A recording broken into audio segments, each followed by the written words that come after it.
Starting with Evan Longoria at number 10. Back in the top 10, Anthony Rendon at number 9.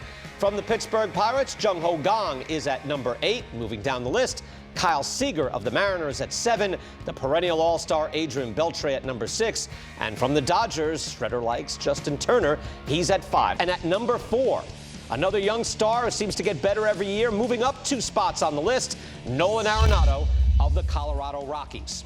Arenado comes off a spectacular season. His defense is state-of-the-art. Only Andrelton Simmons has the most defensive runs saved over the last 4 years. And I'll use some old-school numbers here, Mike. He hit 294. He had 41 homers, 133 RBIs. That's good at any altitude without even knowing he slugged .570. Now, keep in mind, the counting stats are not park-adjusted, but among all major leaguers over the last 2 seasons, Arenado is 3rd in homers, number 1 in RBIs, 2nd in slugging, 8th in WAR. Time now for number 3, according to the Shredder. Moving up 1 spot from last season, from the Baltimore Orioles, it's Manny Machado.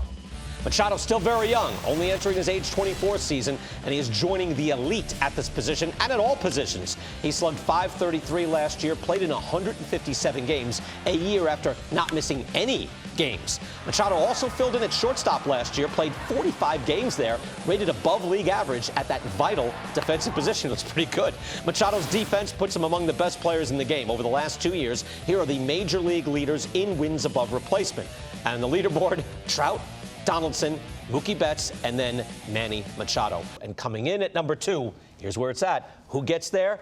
From the reigning World Series champion Cubs, number 2 is Kris Bryant. Bryant has quickly become one of the best players in baseball. Last year's National League MVP, led the Cubs to a World Series title, had a .385 on base, slugged .554, played plus defense, and is one of the best base runners in the game. On top of that, he played 107 games at third, 60 games in left field, 14 games in right field, even 9 games at first base. Unparalleled versatility.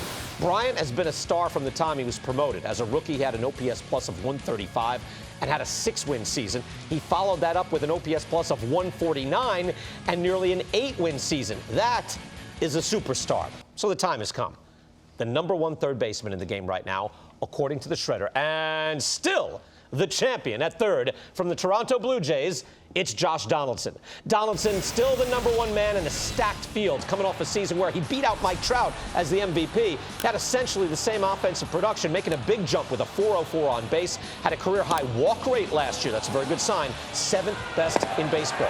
That plate selection adds to the elite power, his outstanding base running, his outstanding defense as well. Over the last 2 years, he's become a superstar. At his position, he's the number 1 on-base player, 2nd best in slugging. You put it together, he is the best hitter, and he's also the best player. That's number 1 in weighted runs created plus and number 1 in WAR. Yeah, look, the .404 on base on top of everything else, I think it's legit. What do you think? You know, when you're coming off an MVP season, there's a huge bullseye on your back to see whether you can repeat that. And for me, Josh Donaldson answered that with a resounding yes. I want to take a look at the tape here where it shows the maturation of his hitting process. Not only did he change positions, he came up as a catcher and then changed, and now he's an elite third baseman. But as a hitter, we're going to take a nice little rip of some bombs that he hits. You know, we're going dead center, we're going to left, we're going 30 rows back. It doesn't matter where he has no weaknesses. I love the fact, like you mentioned before, his walks are way up. His strikeouts are way down. He's a well above average defender, and he's actually, BK, along with Kris Bryant, a very good base runner. So he brings the total package on both sides of the plate. But let's take a look back. 2010, does this look like the same Josh Donaldson? If you take a look at that, the lower half, the stride, for me, it's that little soft toe tap, very little leg kick, almost a defensive position to try to swing. Is he a good hitter? Yeah, he's probably still a good hitter.